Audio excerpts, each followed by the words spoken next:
Today was the big Elden Ring day. All the Elden Ring previews dropped. There was rumors going around on Twitter the Elden Ring previews would drop June 4th. It seemed that they were true because a tons of info came out. So we're going to catch up and read on it. I haven't really read much, just little tidbits here and there. I was like, oh, let me save it for the stream. So I saved a bunch of stuff that I found on the timeline. And then after that, we'll hop in the sub box, catch up on the trailers. And then, of course, we're going to play some Stellar Blade. But first things first.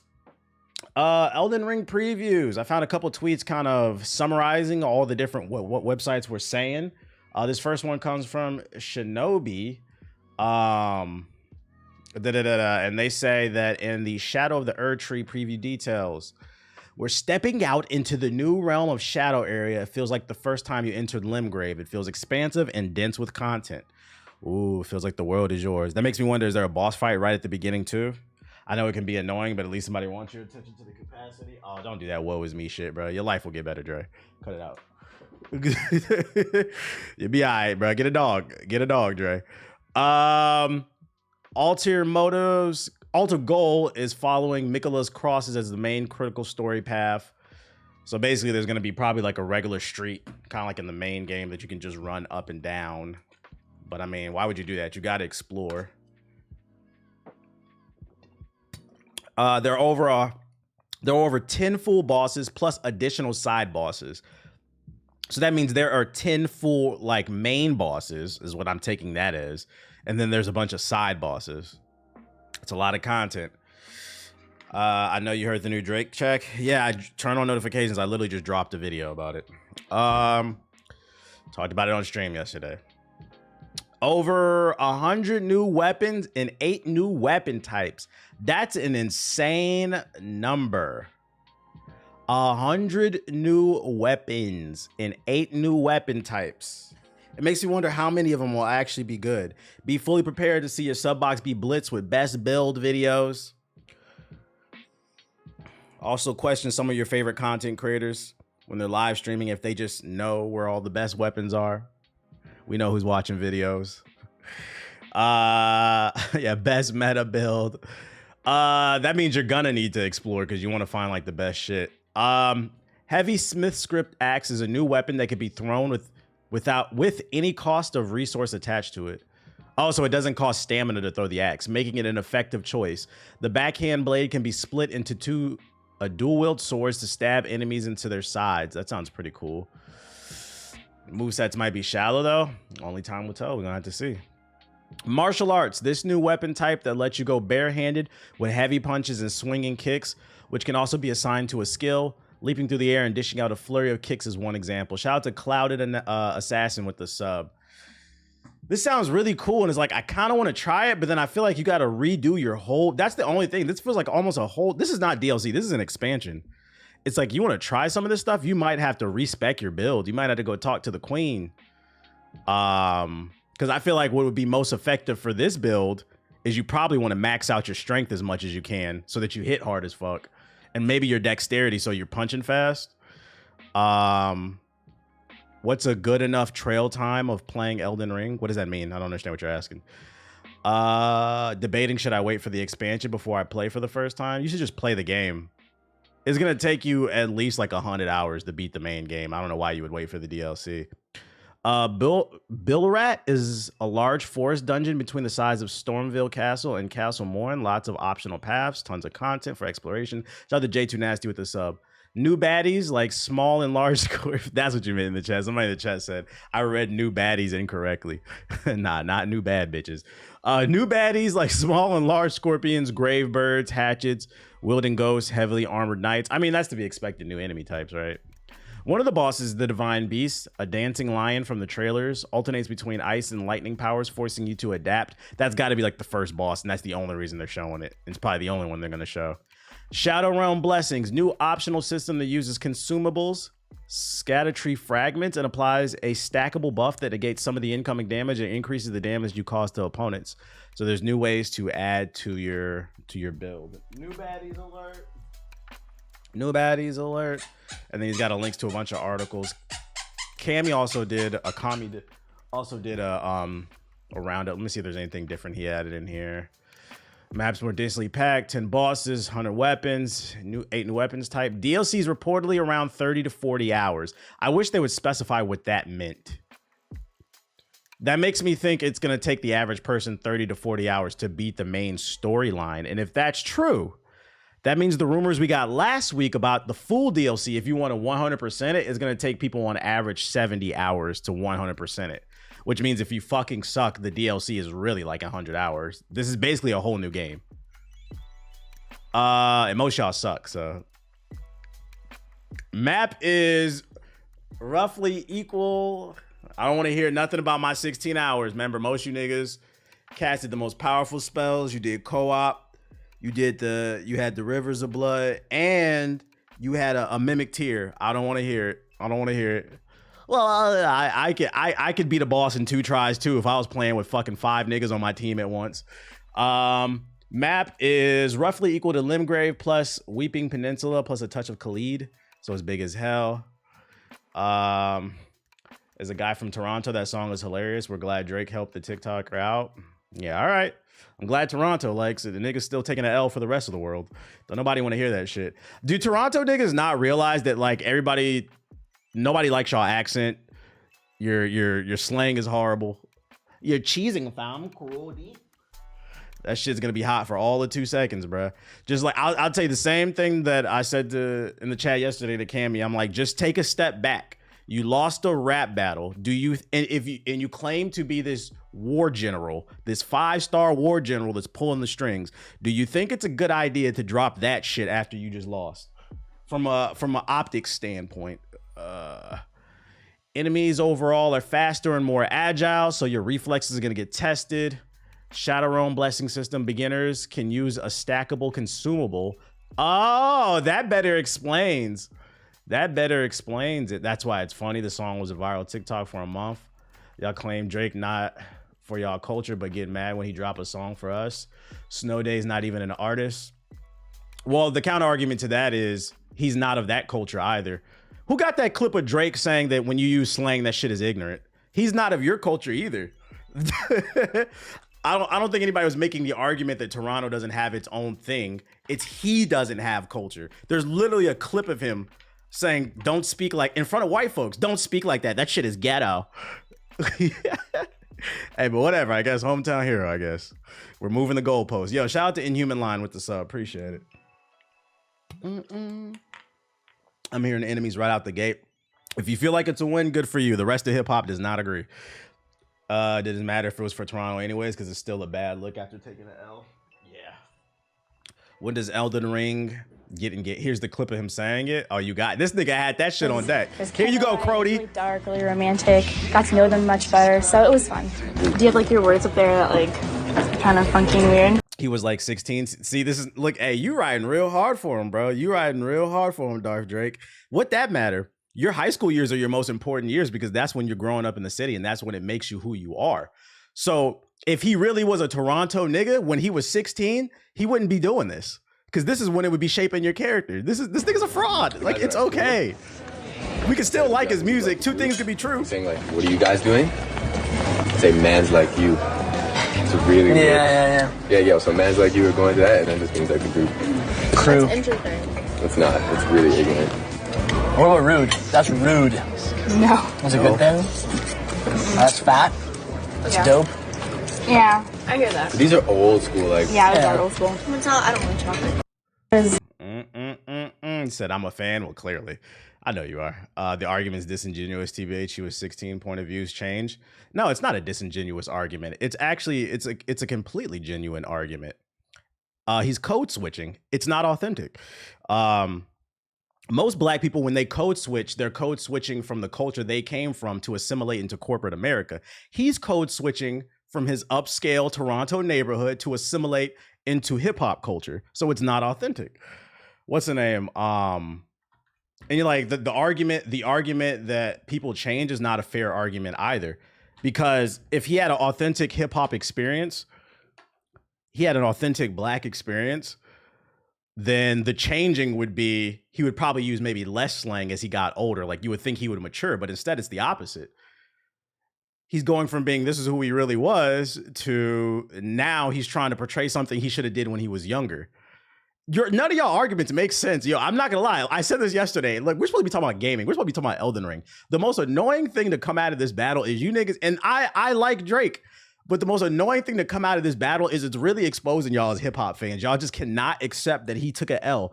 Every day I see new dumb just quotes on my timeline about this nigga, bro. You saying he gentrifying Toronto culture? Yes, he's not authentic to it. He literally told this. He's saying like he's sitting around a group of white people talking about men in Toronto. They speak like men's like this. That's ignorant. Don't speak like that. And you're telling me as he got older, he decided to adopt the culture, and you're cool with that? That means it's not authentic. He didn't grow up in it. But hey, I guess because he's the only one. He's the only one from Toronto. Back to fucking Elden Ring. Yeah, the OVO Defense Force. Y'all are spiraling. I'm not gonna lie. Y'all are spiraling. The dude who made the song, yeah, he got called out for colonizing Atlanta, so he's coming back to Toronto. Bieber been real silent.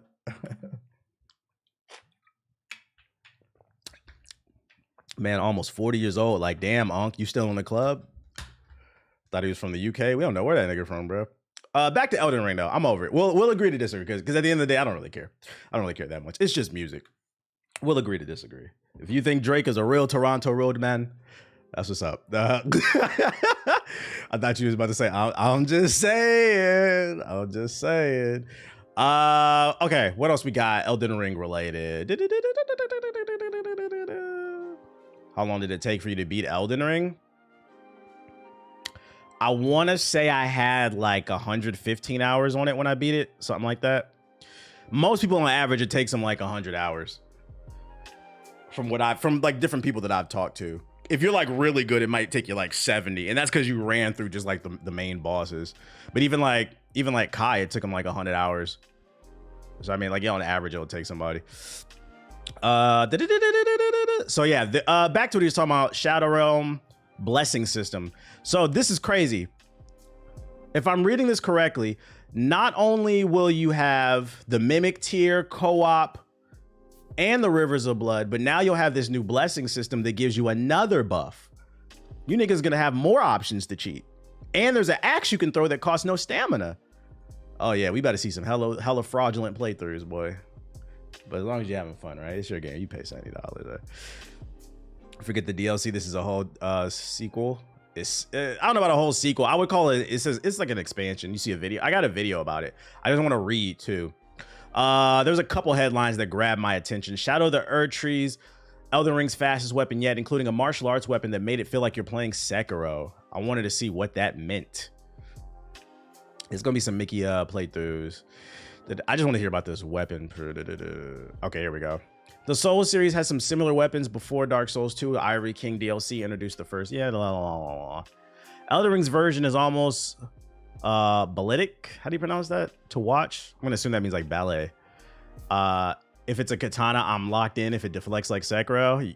The moveset's flying, spin kick, weapon art, which you can see in the trailer, is what grabbed me from the start. I agree. Not only is it excellent at breaking enemies out of their attacks as you smash and kick in their face, it obliterates their health bars. Ando was almost down to half his health after one full combo. Yeah, but what about the Sekiro part, bruh? I'm about to search this. Just yapping, bruh. You said that in the damn title. That's what I want to know. There we go. See, yeah, see, fuck all this shit, nigga. Shout out to the search feature. Both new weapons were surprisingly complementary to a spellcaster for their speed. Oh, JG's gonna love that. A speedy spellcaster. If it wasn't going all in on Fist, I'd consider running some kind of spell sword hybrid build with them as an answer to the DLC's surprisingly fast enemies. Ooh, it sounds like people's fundamentals are gonna get tested. The few bosses I saw were as spry as the ones you find in the back half of the base game. The Lion Dancer boss, for example, doesn't politely charge up big attacks while you send out a few spells hoping to make it flinch. Uh-oh, JG. It's relentless and requires some precise timing or weapon like fists or throwing the daggers to counter its speed. What's the difference between DLC and expansion? No, it's not ignorant. If you're really young, you might not know what an expansion is because like it doesn't really exist that much anymore. Back in the days when like Steam was like first becoming a thing, when you still had to buy PC games like on CD at GameStop, Like after like a year or whatever, a game would come out with an expansion. A DLC to me is when the game adds like 2 to maybe 10 hours of content. Like my favorite piece of DLC I always say is Shadow the what's the name broker from Mass Effect? What's that shit called? My brain's having a freeze. Like that shit's only like 2.5 hours long, but it's fucking fire. Like that's DLC. An expansion is like a whole new Shadow Broker. Yeah, it's like a whole new piece of a game. Where it's like I feel like an expansion is like a full meal, where a DLC is kind of a snack, if that makes sense. Like MMO content basically. Yeah, MMO is like the first to really do it. I feel like an expansion would be like going back for seconds. Like Elden Ring is that's where we're gonna put it. Elden Ring's the mill. The DLC, which I'm calling an expansion, it's going back for seconds. You're not gonna eat as much, but it's still a healthy portion, if that makes sense. Does that make sense? Is that a good way of putting it? It's almost a new game, basically. Yeah, it introduces new mechanics as well, too, this is what it's doing. The Lion Dancer boss, oh wait, Phantom Liberty too. Yeah, Phantom Liberty, big back DLC. Yeah, Phantom Liberty would be like an expansion. Speed actually seems to be the trend with Shadow of the Erdtree and FromSoftware in general. It's been years since Dark Souls is about trading. Yeah, we know. Come on, man. Sekiro is the turning point, even if it wasn't technically much of an RPG or a proper Souls game. You can't build a slower wolf because of the pace of the world, and its enemies are all faster than any other FromSoftware game before it. Sekiro fights toyed with the concept of trading a series of attacks rather than the individual blows, a delicate balance between punishment and the reward that kept fights from dragging on too long. As much as I missed the elegance of a Dark Souls 1 combat, I don't think Elden Ring would have been able to incorporate the variety of bosses it has with such a sluggish pace. The base game sat in a comfortable place between Dark Souls 3 and Sekiro and let you customize back and forth combat. You think you're gonna hop on Phantom Liberty? Probably not. I'm not as big of a Cyberpunk fan as everybody else. I thought it was cool, but like I didn't love it enough to go back and want to play that shit. Shadow of the Erdtree, as these 2 new weapons made it instantly clear to suggest FromSoftware is willing to crank Elden Ring into a faster, Sekiro-like pace for its last dance. The Fist weapon is the closest I've ever seen a FromSoftware game set get to letting you just spam light attacks with success. Scrub mechanics. I'm sure later areas in the DLC will push back on that, but not having to think about the length of an animation quite as much felt like Goku taking the training weights off. I almost was playing Devil May Cry and Elden Ring and added to the game. Whose meta has been dominated by powerful, slow-hitting special weapons. I don't know if I agree with that. It has a playstyle I had no idea I wanted. It'll have some serious synergy with some of the existing Ashes of War too. Maybe one of the kicking down shields and finally having some. Yeah, I don't agree with the whole meta thing. Like one of the beauty of the Elden Ring is you can play the game however the fuck you wanted to play it. So I don't agree. Like, how is there a meta in a single player game? Y'all went and made those builds because a YouTuber told you this is the best build in the game, but I proved it. I beat the game with a level 1 pebble spell. Like, I did have a sword, but I did beat it with a fucking pebble. PvP meta. Elden Ring's PvP is a joke to me. The reason I don't take it seriously, and this is why I still don't take it seriously, I can't take their PvP seriously because if you played it, the hit detection and the net code is fucking horrible. So like, what do you mean there's a meta? Also, most niggas who play PvP fucking suck. I'm not gonna lie. Every time I hop on that shit, I be bodying niggas, and I just use a sword. I just use the Moonveil, and I don't be spamming the magic. I've learned from playing. I've been helping somebody behind the scenes play co-op, and like niggas invade our shit. And I played in the arena too. Niggas invade my shit. Out of 10 matches, I think I lost 1 like last week. Just be bodying niggas, bro. Like, you sure did? That's funny. I used a sword and shit, and I didn't know your spell was the basic one. Like, you can play the game how you want. So it's hard to tell what's the meta when the netcode is horrible. The Pebble of the East. I am the Pebble of the East. Online be so laggy. It do. Interesting though. Interesting read. PvP, the great sword meta. They need to fix the netcode. I would play PvP more if the netcode wasn't so ass, but it's such a struggle. You be hitting it, it looks like it's supposed to connect and it doesn't. FromSoftware's director hopes to take the bits that didn't go so well this time with Elden Ring and improve upon them in a future title. The Elden Ring DLC isn't out yet, and the director is already thinking about FromSoftware's next project and how the studio can do better next time around. Making a game as large and ambitious as Elden Ring was obviously not without its trouble, Miyazaki tells our friends at PC Gamer. It was challenging and a long process, but it was also extremely fun as a creator. I'd love to recreate that experience for myself more than anything. Every time with these games, there's things that go well and there's things that don't go so well. Despite Elden Ring's crucial acclaim, Miyazaki says it wasn't immune to development issues, but adds that the two-way process, the communication with the players has been really good this time, I feel. It's something we've managed to lock into a little better. So take those bits that didn't go as well this time with Elden Ring and incorporating those and improving those in a future title. I do agree. I do feel like one thing they did do with like Elden Ring is like, and maybe correct me if I'm wrong, I don't remember this with other Souls games where like they invited the community out. Like there was like maybe like a couple press articles, but like today, like a lot of content, even from like YouTubers, got to play early builds of the DLC. I feel like they're going in on the community and getting more feedback, which is good. That means probably the next FromSoftware game is probably about to be fucking fire. They've been doing that for a while. I could be wrong. I don't remember that shit. And I feel like I'm paying attention to the timeline all the time. We recently got some hands-on preview. Maybe not at this scale, though, because Elden Ring is their biggest game. They did when the Elden Ring dropped. People got it early. Remember how the streets was saying it might be goated? Yeah, but those were review copies, right? Those were review copies. I'm talking about, like, actual feedback, because that's what he's talking about. He's saying we're taking all this feedback from... Because I got a video for you from Max. I don't remember Max doing a preview video. Like, that's different. That's what I'm saying. Like, they're bringing different types of people. I could be wrong. But I don't remember someone like Max being invited out early to play fucking Elden Ring. It was like the IGNs and shit like that. And you always got to take that shit with a grain of salt. IGN, too much water, you know. From it did last year with Armored Core 6. Okay. I stand corrected. I'm wrong. Niggas been begging for Bloodborne too. I stand on it. I'm not playing Bloodborne until they fix the frame rate. I'm not playing that game at 15 frames. I don't care how good y'all think it is.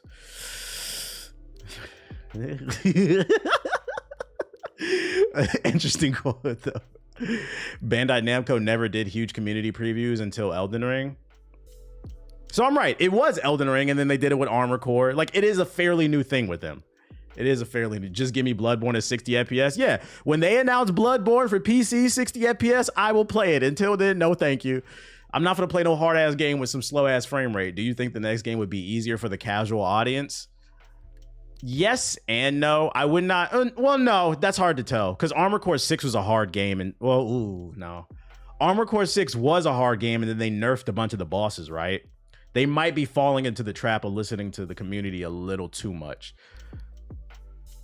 I'm cool with them like sticking to like the Elden Ring route where like giving people different options. Because I feel like I understand why some people say Elden Ring's the easiest Souls game. Because like Lies of P was different from Elden Ring, where like Lies of P, you really had to be in the cut and you had to fight. Well, Elden Ring, when somebody says they beat Elden Ring, I ask them, you do have to ask them, well, how did you play? Because that does matter. The way I played is not the same the way you played, bruh. It is not the same. Yeah, and then you can like farm and stuff. Like, it's different. Niggas was shitting on me. I feel like I proved myself with fucking with Lies of P. Sekiro was a pure skill game. Strength build all the way. You don't gotta ask with Sekiro. That shit is hard, pretty much. Yeah, like, what was your build? Was you slinging crack rocks? Said, didn't you farm? Yeah, I never hit that I farmed in Elden Ring. I never hit that. What's the name? That's why I said, I was like, I think I proved myself with Lies of P. If I really want to beat one of these games, I will. You can't farm in that game. I ran them fades. And there's somebody in the chat who still hasn't beat that nameless puppet. Shit, don't get mad at me. I took advantage of the mechanics. If you had nothing to play, would you go back to Sekiro?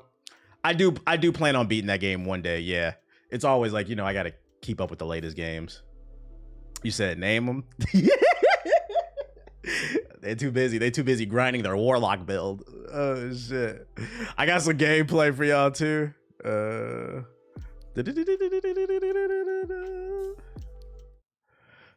damn, I thought you beat Sekiro.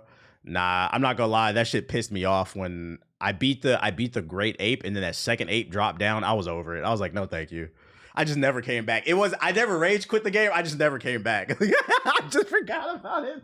I kind of forgot about it because like new games came out. I was like, bro, fuck that shit, dog. I'm good. But I never said like I quit. I'm never coming back. It just got lost in translation, to be fair. But one day I will beat it. I'm gonna keep my word. We're gonna do a Dominicana playthrough.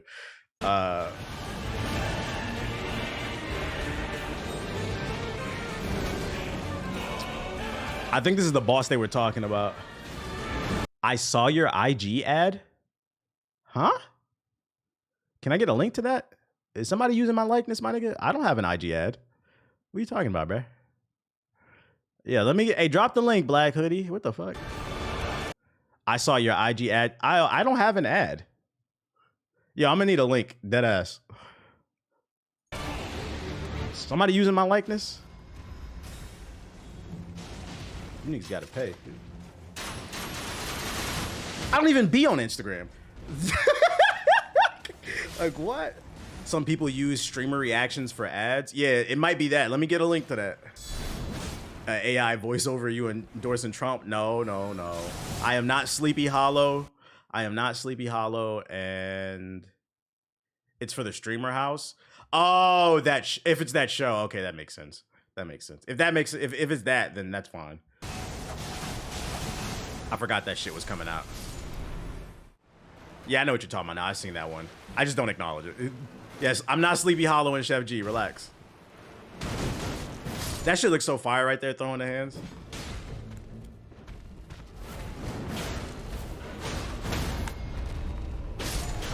Them niggas want that pardon real bad. Yeah, I see what they're talking about in the article. This looks like a completely different game. Like the way he's moving, this looks like a full-blown action game, Devil May Cry type shit. That's pretty cool. I don't trust the developers with the time estimation of Elden Ring DLC. They estimated the base game would take about 30 hours with a lot of detours. Did they say that before the previews? And that's why I said earlier. So no, there's a rumor that came out last week that it will take 70 hours to beat. I think they estimated that 30 to 40 hours for like the main story. If you just run the main story, if you do everything in the DLC, or you try to tackle it, most people, it's probably going to take them 70 to 100 maybe.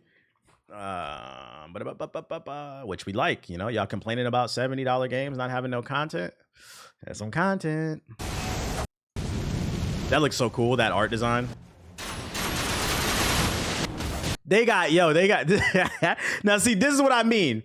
And this is what I mean when people say, after watching other people play Elden Ring, yo, like deadass, last week I was on TikTok just scrolling. This nigga came up, bro. I hate it was a brother. And I was like, come on, man, come on. I become a snob. I'm not gonna lie. This nigga was running, he was fighting, what's the one in the second phase? I think it's Godfrey, where he becomes a wrestler in the second phase. It's one of the end bosses towards the end of the game. He was fighting that dude. Y'all know what I'm talking about, right? He was running Mimic Tier. Rivers of Blood, Co-op. He was running rune. What's the runes you crack that give you like a power boost? This nigga was using all the cheese. He couldn't even get him down to in his first phase to like halfway health.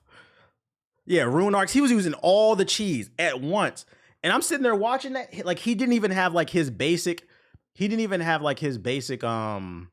Rolls down, like the fundamentals. And I'm like, yo, I know the way that I played might have been hard to watch, but I'm so glad that I did, because I do feel like the hard-headed ass way that I played, it made me ready to play Lies of P.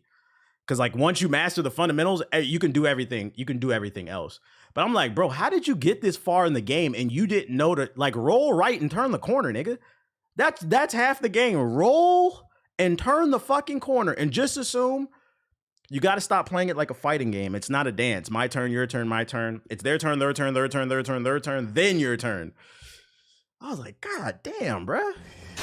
But like, this is why people say, well, how did you play the game? We got machine guns in this bitch. I mean, it's not a machine gun, but it is. It's a crossbow with full automatic. This is a JG build right here, the Glock, nigga. This nigga, a Tommy machine gun. Just gonna be JG playthrough right here. JG playthrough. But this shit easy, bro. This shit easy. He gonna pop a rune arc and shit. Beat that shit in 5 hours, bro. Hey, no, the animation, it do look cool. I'm not gonna lie, the animation do look cool, but I'm calling it right here. I'm being an asshole. You use this shit, nigga, fuck you. Your playthrough does not count. You use this on your second playthrough when you just want to have fun and try shit out. Your first playthrough, fuck no, bro. You use this shit, cheater. That's a cool weapon, though.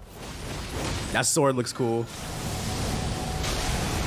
That's a JG build right there. $2 playthrough. The Mimic with the Switch.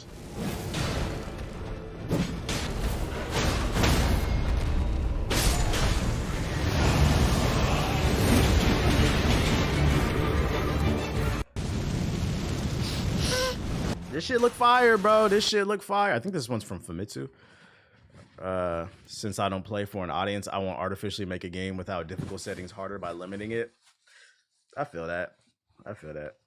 I mean, also, you don't have nothing to prove. It's just niggas being y'all gotta understand, y'all don't be in the group chat. Our group chat gets very slanderous about these skill levels and these tier levels. Niggas be talking hella shit, bruh. You're like, I don't know, man. I don't know. Somebody beat the Nameless Puppet, but they didn't beat him until the second playthrough after they had mastered all the mechanics. No wonder it was easy for you. Like, that's crazy. They skipped it the first time, and they did that in Sekiro too. Like, yo, you have a pattern of skipping true endings. That's crazy. But you know, 16 hours, right?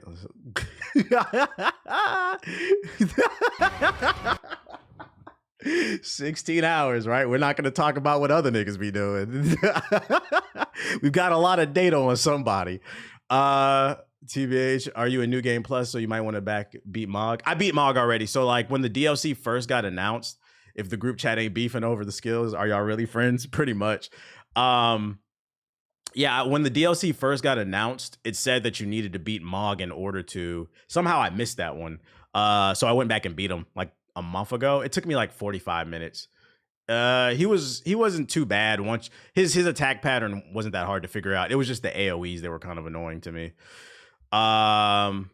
He said 16 hours is still insane. To be fair, most y'all niggas spent 16 hours on Millennia too. Y'all just did it in multiple days. I literally had tons of people in my chat. It took me 3 days, 4 days. It took me a whole week. Some of y'all did more than 16 hours. It just didn't feel like it because you didn't sit there and do it. And to be fair, the only reason I sat there and did that shit, I feel like this part gets lost in context too.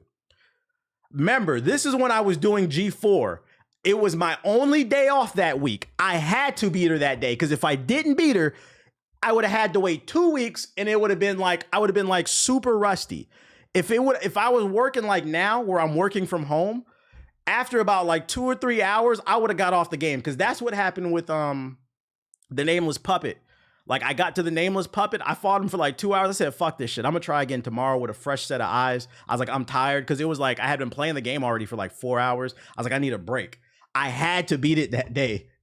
So I was like, bro, I'm gonna destroy my mental health. But no, context doesn't matter. Context doesn't matter. Context doesn't matter. We're just gonna throw the 16 hours out. It was me against the wall. I had to ball, bro. I had to fucking ball. No, we're not getting no marathon streams for Shadow of the Erd Tree. If I get stuck on a boss, I'm taking a fucking break, bro. We're not doing that shit again.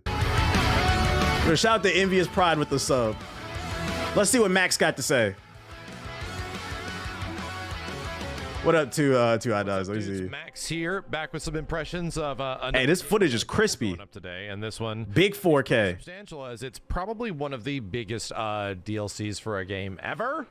It is Elden Ring. Last week we got the opportunity to go down to LA and not that far away from where I live and play some Elden Ring thanks to Bandai Namco. Big shout out. Damn, it was in the town and I didn't even get invited. That's crazy. I need a Bandai fucking plug. I got the Capcom plug. Have I met Max in real life? Yeah, he was cool. I talked to him for like a couple hours. I met him like a month ago. I went to a Akuma event for Capcom, and him, Justin Wong, and what is his buddy Unruly, they were sitting right next to me. So like I kind of had to talk to them. I wasn't gonna not talk to them. I was like, hey, what up? They were cool. Me. I thought it was funny. I was like, damn, these niggas sitting right next to me. Obviously, Game of the Year back in 2022, and continues to be one of the GOATs. I said at that point, it's going to go back art 10 design years before and win every Game of the Year, and 10 years after and win every Game of the Year. And who knows, it might just happen. I pray this shit is optimized. I pray this shit is optimized. I pray this shit is optimized on PC when it launches. Also, I might buy a hard copy of this game for PS5 just for my collection. After this, because the DLC for this game seems pretty damn good. Yeah, this is for the show that I was on. Yeah, I don't care about this shit. No, that's fine. That's fine. I signed away for that. That's fine. I thought it was some other shit. So let's talk a bit about it. I haven't been keeping up a ton with Elden Ring, just in general, story-wise, lore-wise, that kind of stuff. We're going in from a kind of a fresh perspective, at least on my end, where I beat the game. I did the majority of the events in the game, got the majority of stuff, at least on the first 150-something hour playthrough. And I loved it. Absolutely loved it. The DLC will be on PS4. Have a commitment to go back, as that felt kind of dumb. Bro, get the fuck out of here. Is there any way I can send you some art? I could make a rug for your room. You make rugs? What the fuck? I don't have a PO box. I had one in Florida, but I'm not gonna lie, that shit was too expensive. I don't have a PO box. It's okay. I appreciate the offer, but like I don't want to pay for a PO box. Haunting. Yeah. Over the past few days, we've been sort of dabbling back in Elden Ring and just jumping and doing stuff. I kind of miss this about this. I will give you guys some impressions because of that, I really enjoy the first time experience with the art style is gorgeous games, and I'm going to be there day one, obviously, because I want to really absorb all of this. But I'm going to give you some impressions based on a relative limited experience I had. I didn't try to go in there and try to solve everything and do everything. More so just be like, so what about this is really different than Elden Ring proper? And there is a couple of differences, at least in the initial path that I chose. Because again, this is a game with... graphically it looks the same. I think it's just that like, this is why art design matters. Sometimes I feel like one thing that like game developers have gotten really caught up in is like textures. Like they're just trying to make the textures look as realistic as possible. And that's not the most important thing. I think the most important thing is the art style, because I feel like the art style is the difference between whether or not a game will age gracefully or not. Anytime you focus too much on trying to make the game look realistic, what happens is 20 years down the road, that shit looks ass. Like some of y'all are too young in the chat to remember, but games like Tomb Raider, Virtual Fighter, like Tekken 1 and 2, those games looked realistic back then. Like you go back and look at that shit now, like, yo, that shit looks ass. But you know what still looks good to this day?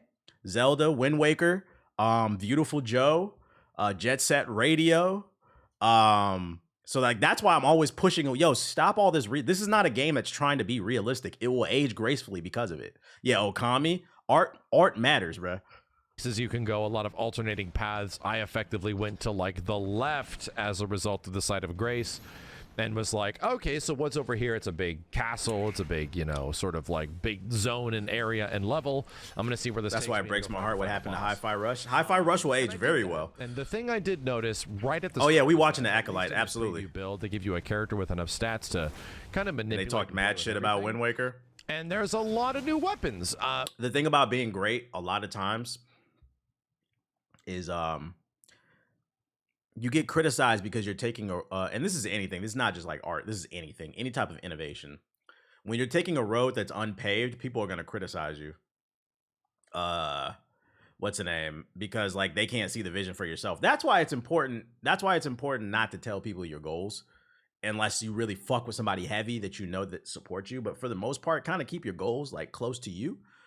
Because the moment you start telling people shit, they're gonna start projecting their ideas onto you and their feelings and their insecurities onto you.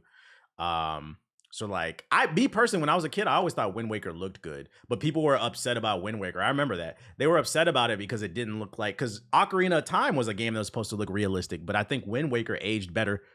Not maybe I like Ocarina of Time is one of my favorite games. Gameplay wise is great, but the art did not age well. Most of these have been when you take an unpaved road, the presentation stuff. People are not going to see what you're trying to do. Trailers and stuff like the dual blades, or each individual, almost like he got hit by blades that characters carry. There's a lot of stuff. I'm trying to remember off the top of my head what I kind of used. I think I ended up using some sort of relatively generic but new sort of cool big sword. But there's one thing I got to say, and I don't remember this entirely from Elden Ring, the first one, or at least the initial vanilla version of the game. They must have gave him very limited gameplay to use. A lot of the weapons that they gave us in here had the ability for you to throw them, or for them to be turned into projectiles in some way. There were throwing daggers. There was a spear that could also be tossed with the R2 You button. beat Mog? That nigga annoyed me. Yeah, I beat him. Is like this magic mist sort of move that we've seen in the trailers and stuff like that. What do you think of the most timeless games you played? Off the top of my head, the most timeless game, probably Mario 64.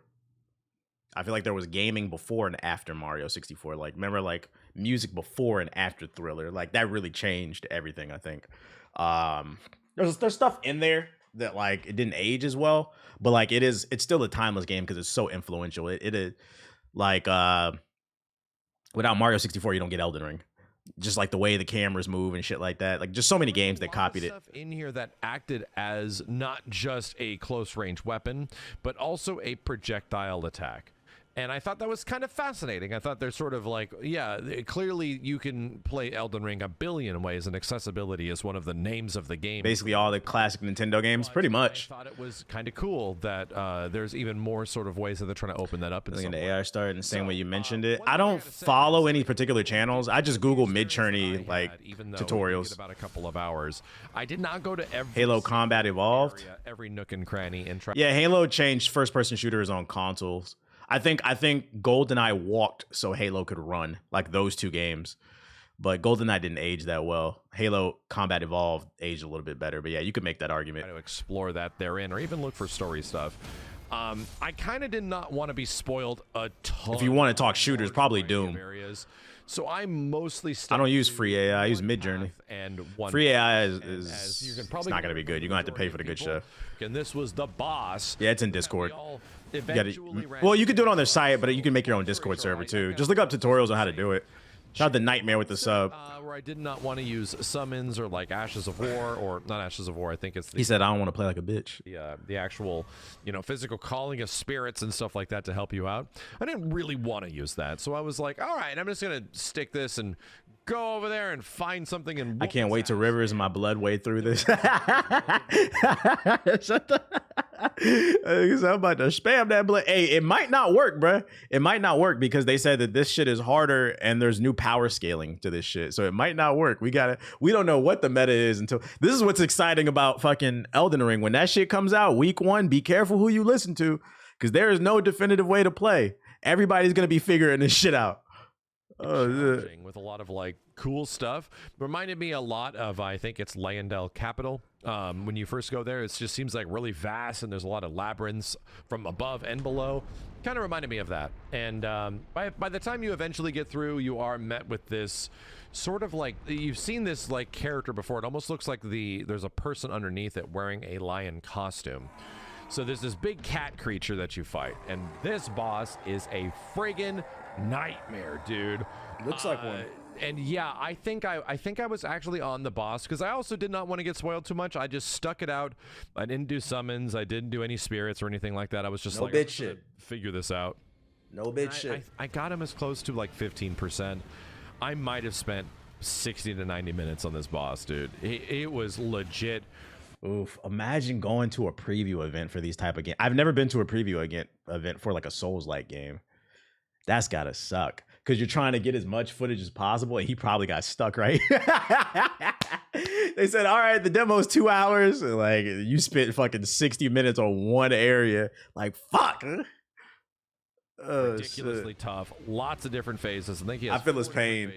This is the part of like games journalism that I say like people don't understand is difficult, and this is why I try to empathize sometimes with. It's easy to sit up and judge somebody's review gameplay, but what you have to understand is they're playing the game 2, 3, sometimes a month earlier when there are no YouTube videos, there are no best builds, there are no strategies. You have to figure out the game. And I told y'all, one of the worst weeks of my fucking life was when I was working at G4 and we got an early build of what's the kung fu game that came out a couple years ago? The hard joint, where you get older. What's that shit called? Sifu. Yeah, I got an early build of Sifu. And by early, I got it 3 days before the game came out, and we had to put a review together. That was the longest weekend of my life. I wanted to cry. I couldn't look up no guide. I was like, so like, I'm not trying to justify it. I will say that one gaming journalist that couldn't figure out how to jump in Cuphead, they deserve to get flamed. But sometimes I'm like, yo, I be feeling like the internet be going a little too hard. Some of these games are difficult, and you have to understand, you have to do shit. You have to beat the game really quickly and then write a fucking 20-page review. Get it edited. It's not as easy as people think it is. That was the longest week of my life. Thankfully, we were working in teams of 2s and 3s, so I had help with like the writing part and shit like that. But Jesus fucking Christ, man. That shit was rough. They gave us footage of it so I can at least show it off, but it was insanely hard. I will say, at some point it was like, okay, we only got 30 minutes left. This boss is being an Elden Ring boss. Yeah, So you got to I beat am it the going traditional to way. Just call a summon and call a spirit and see how it goes. And yeah, it died. Like, you know, like it was not even that hard. So this is a really difficult boss fight. The boss design is really cool. Attacks that are very disjointed from where it is, which is just the name of Elden Ring. A lot of consecutive attacks, which is also another Elden Ring stipulation when it comes to a lot of its bosses. And you really got to learn the patterns of this stuff. I was about to say, I don't know, the boss doesn't seem that bad right now, but that does. When this comes out, I'm not going to use any of that. We're just going to tackle this, you know, straight up. But this was a difficult boss fight, really difficult, where like a straight hits from the reminds me backside. of I think it's I feel like that would, based off what I'm seeing, I feel like the hardest thing about this boss fight is it has a lot of predictable drops and like swings. It's like when they swing their tail, you have to be able to anticipate that. That seems the hardest part about it so far. been harder. Back shots, like that's easy to dodge to me right there, even that. But it's like when you're behind them and they just randomly swing on you. I was also frustrated by it, as you should be. But still, I'm anticipating. He said the boss has 4 phases. Did I miss that? What the fuck? If not harder than that throughout the a rest of the DLC. 4-phase boss. The other thing that seems very cool is environmental variety. Gorgeous. And as we got art design, just the lighting is immaculate. Pretty good idea that the space we're going to be traveling and traversing through and finding new things in. I like the fit too. Big. There's also a lot of. We back, chat. We back. They got glowing dicks. We're back. And if anything, the BBC Forest. Hell yeah. About the trailer, the DLC for a lot of FromSoft games kind of defines that game. It sort of is. Mommy. You know, the icing Where's my mom? of the cake. I don't know why that I don't know why that voice came to me. Oh shit. I'm so hungry. Where's my mom? You know, I don't know why that voice came to me, bro. Is the initial experience. Some just says to me he's a Same big thing idiot. for Dark Souls 3. Yeah, big ass lost kid. Especially, and you know, I think it might also be the case for Elden Ring. But if there's only one caveat, it's on health bar. Oh, okay. So it's not like a true like second, third phase. It just gets progressively a little bit harder as the boss portion of what health is going goes to be down. In the DLC. I didn't feel like this was an absolute massive shakeup in ways that maybe some previous DLCs kind of have. And the scope of what we have experienced is still, like I said, substantially mitigated. We don't know exactly how much is going to be here, right? Because they're not going to let you play everything, all that kind of stuff. How much stuff is going to change? At least from what I played, kind of just dummy missed like, the grace. Yeah, chill. It's just chill. Like another. Y'all gotta understand with these preview events, usually they last like 2 hours, and in that 2 hours, you have to. You want to get as much footage as possible, because the difference between your video going viral and not, it usually is you get some like exclusive info, you find something that nobody else finds, so then your video gets, you know, shared around Reddit because people were like, well, everybody's saying this in this video, but this video has this. Like, you want to find something that helps you stand out. So, like, you got to speed run shit. That's why I be trying to tell you, I don't understand, bro. Granted, you know, you have to go through. It's not about just sitting there playing it. It's about getting as much information as possible, while also learning the mechanics to be able to explain it. Connected from the main map, but who knows? That could change. That might not be the case by the time you play through this thing. And how do you play this time around? I think that's the one thing I'm looking forward to. Same way I was playing last time, unless I found like a new build that I like. Honestly, that's why I didn't drop an Akuma video. I went to the Akuma event last month early, and I got to play him right alongside Max and them. And like, I'm playing it and I'm watching them play, and I had that epiphany. I'm like an above average player at fighting games, but then I had the realization, I was like, you know, I don't think I'm competent enough to sit here and I can explain what's different between Street Fighter 5 and 6. But I'm not competent enough to explain the intricacies of what makes Akuma different from everybody else, if that makes sense. That's why I didn't drop a video. I was like, you know what? I'm gonna just leave this one alone because there's no like contract that says we have to drop a video. Or, but I was like, I'm gonna play my lane here. And then my gameplay didn't have any audio. If I had audio, I might have just released the gameplay. Be like, hey, look, guys, I fucking suck. Like, like what do you want me to do? What do you want me to do? I'm much more qualified to talk about pretty much every other genre except for maybe RTSs. Like I can break down a lot of things, but like fighting games are very specific to the point where even like in websites, there's usually only one or two people regulated to fighting games, like at IGN and like GameSpot, because it's a very specific niche where you gotta really know your shit. And like I can admit, like I don't want to sit here and act like I'm some authority on this shit. You know what I'm saying? Yeah, Justin Wong and Max got the content creator corner locked down, and that's because they're pro level players. Like it makes sense. The most, which is why I'm also kind of happy that I just stuck with one area specifically and just messed around with a whole bunch of weapons. I want to be surprised all over again. I think not knowing things, big time in a investment FromSoft game, much less a Soul style game, is an incredibly valuable commodity because we're all going to know. It takes a massive amount of self-awareness to know you'll fall short. To beat every boss and every secret thing and every. Yeah, it don't bother me either. I did the Dragon's Dogma 2 video, and you see, I was able to break that shit down like very easily. I just got invited to another Capcom event, so like it doesn't keep you. It's better to be honest about shit than versus because there's no expectation. You don't have to publish content, especially because like I live in LA, so it's not like they paid for a flight or something like that. I just took an Uber downtown. Like I'll just eat the L on this. At least I got to meet some people. And I've done this many times, going all the way back to Dark Souls 2 of streaming and making content for all these games where people just don't know shit. And I experienced that a little bit at this event, but I did not want to experience all of it. So again, a lot of cool stuff. It was just a lot more weapons, a lot more enemy variety, a lot. I feel like with this video too, it's like it's actually the opposite. Where like I feel like I'm a little bit more qualified to talk about this stuff than he is, and like I feel like that's the vibe I'm getting. Like he knows enough that where he felt comfortable doing a video, but like this is not his normal content and stuff. I can't wait to run it on my own computer because we were running on laptops, and it just really felt like this fit is cool of what everyone considers to be one of the greatest games of all time, which isn't a bad thing at all. Either way, I'm super excited for it. I'm going to be Capcom gonna let you play Monster Hunter Wilds. I hope so. We can make it a little bit harder when we get into the DLC. And yeah, if you guys enjoyed some of this stuff, I'll be back with a more full playthrough later on when we do start up the Elden Ring playthrough on Twitch, so we can get some nice, high-quality, high-resolution videos up here, similar to what we did with Final Fantasy VII Rebirth. If you like this stuff, I appreciate a thumbs up below. I'll be back with that fresh experience as we, try to experience as much of the game as possible without knowing shit, because that is some of the most fun. No, I didn't play that game, Ronan. It doesn't interest me. As always, dudes, thanks a ton for watching. My name is Max, and I'll see you next time.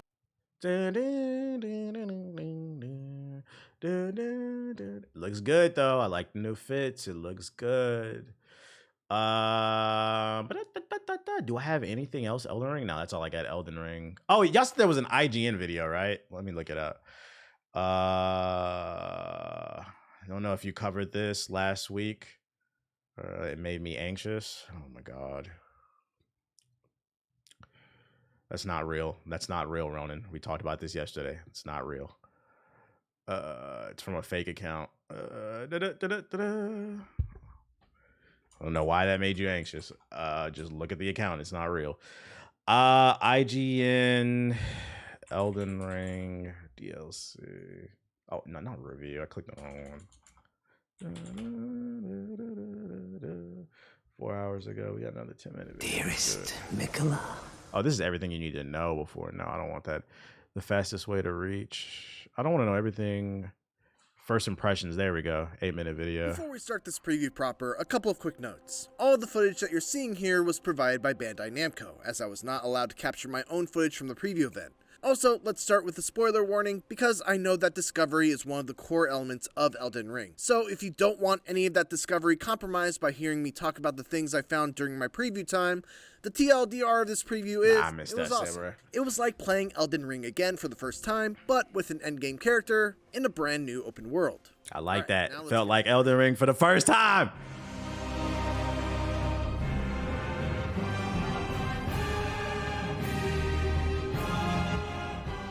There was something magical about that first playthrough of Elden Ring, when everything was new and there was a prevailing sense of discovery and awe as I rode through the lands between. stumbling upon the horrors of Caelid, the beautiful Yeah, the music vistas is of fire. Grave and the Urnia, and the treasures that awaited after a challenging dungeon. Which is why my 3 hours with Elden Ring's DLC, Shadow of the Erdtree. What I tell you? What did I tell you? I know what the fuck I'm talking about. This one was 3. I think the longest event I've ever been to, we got 4 hours to play.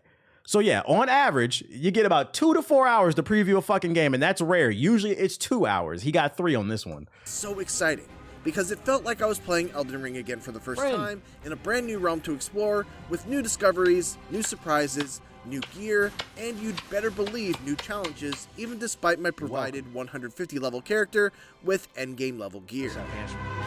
Stink! Stink!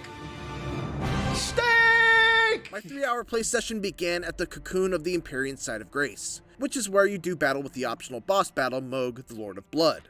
But this time, there was an NPC named Leda there as well, who asked me if I too was beckoned by Miquella. Do I have a stream schedule? I usually start like afternoon, West Coast time. I was whisked away to the realm of shadow. I usually try to start like between like 11 a.m. and 1 my time. Yeah, just remember I'm on West Coast to time. get a sense for just how big the realm of shadow actually is, but I will say that my first Shout out to Low-Key with the steps sub. into it were Low-Key definitely satirical. reminiscent of the first time I emerged from the elevator and opened the doors into Limgrave.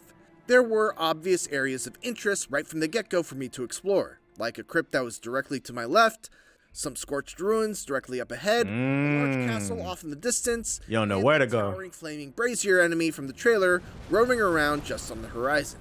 Of We course, finna in clap true Elden Ring everything. Fashion, the very first enemy I encountered ended up murdering me, as if to reassure me that despite my level 150 character with a plus 25 strength scaled axe, along with 80 points allocated to strength, I already know what I'm doing. I feel like running straight to that big tower in the back, that's probably the main story. Fuck that. I'm either busting a left or a right. Like, let's see what kind of bullshit we could get into. this DLC wasn't going to be a cakewalk for people with endgame builds that have run out of things to challenge them in the base game. It wasn't even a boss, it was just a random enemy that decided to drop down from above while I was exploring some ruins, with its dual-wielded chakrams that kept they me throwing tumbling hands. backwards as I tried to dodge its twirling dance that never seemed to end. Once I got my revenge and a couple of paltry 1,000 runes for my trouble, again, this was just a normal run-of-the-mill enemy, I made a break down the beaten path and wound up at the first big dungeon. Do I go of the deep into the DLC, lore? Bellerat. The ultimate Nah. goal of the DLC is to follow. I feel like I understand the lore, but not like all of it, like super deep. For like and correct me if I'm wrong, the gist of the story, and I'm about to break this down in a really weird way. This is the now. You're living in a land that's that's at war, and there's 2 royal families that are going at it. Basically, the Democrats and the Republicans. And basically, you create a character and you come in as an independent. And you say, "Fuck all that shit. We're going to drain the swamp because it's ravaging the land." And you basically kill everybody from both sides. And then you sit on the throne at the end of the game and you say, "Nigga, independence up." Is that the story? Is that just the story? Just correct me if I'm wrong. You said, close enough, basically, pretty much. That's how, for anybody who doesn't know the Elden Ring story, that's the story. Yo, shout out to Rob Velli. I did my research to make sure I understood it before like the DLC. That sound hard as fuck.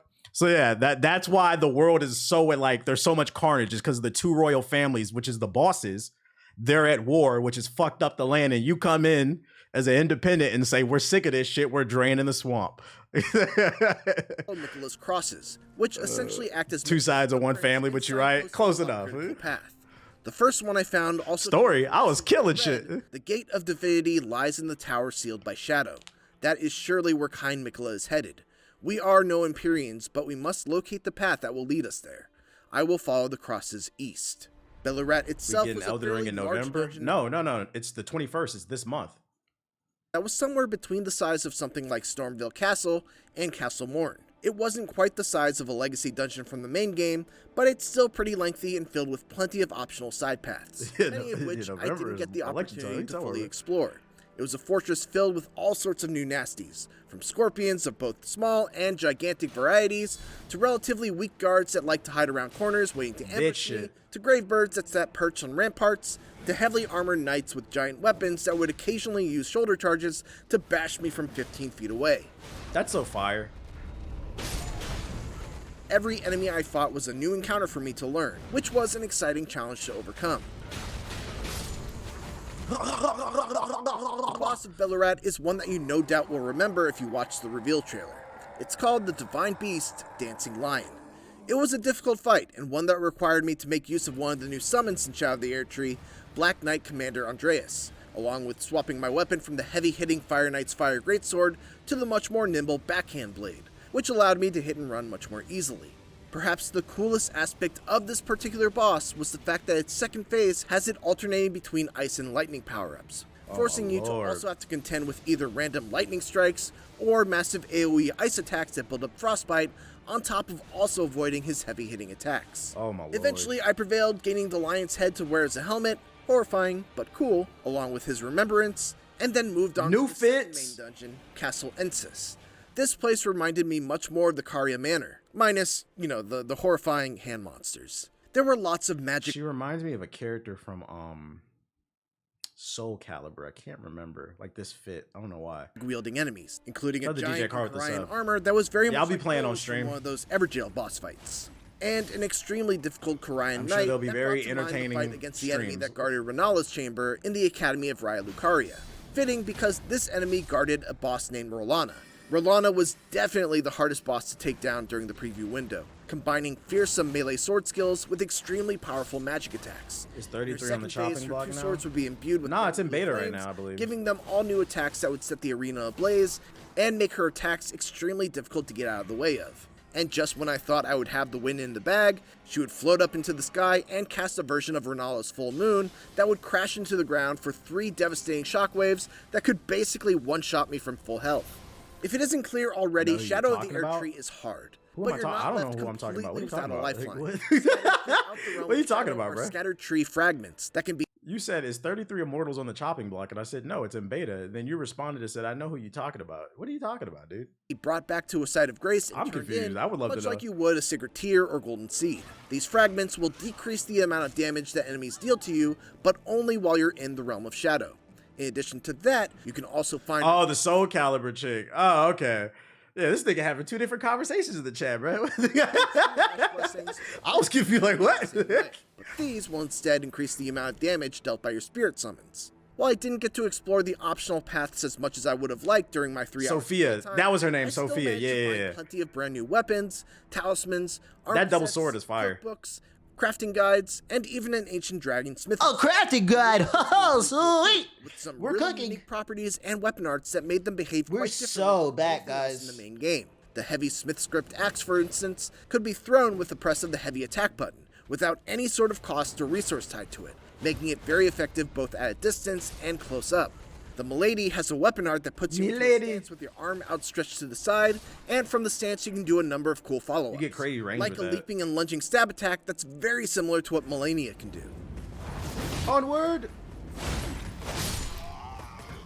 The backhand blade can be split into 2 swords when you dual wield it, and has a super sick weapon skill that has you dashing to an enemy's side to stab them in the ribs. I a felt like side I dash, accomplished okay. a lot in my 3 hours of playtime with Shadow of the Erdtree, but even then, it felt like there was so much left on the table. Right when my time ended, I was just about to explore a path marked by another one of Miklah's crosses that led down into what seemed like another one of FromSoftware's famous poison swamps. And just by listening in on other players at the event, it was clear that I missed at least one other dungeon with a seemingly exciting boss fight that I'm very much looking forward to attempting myself.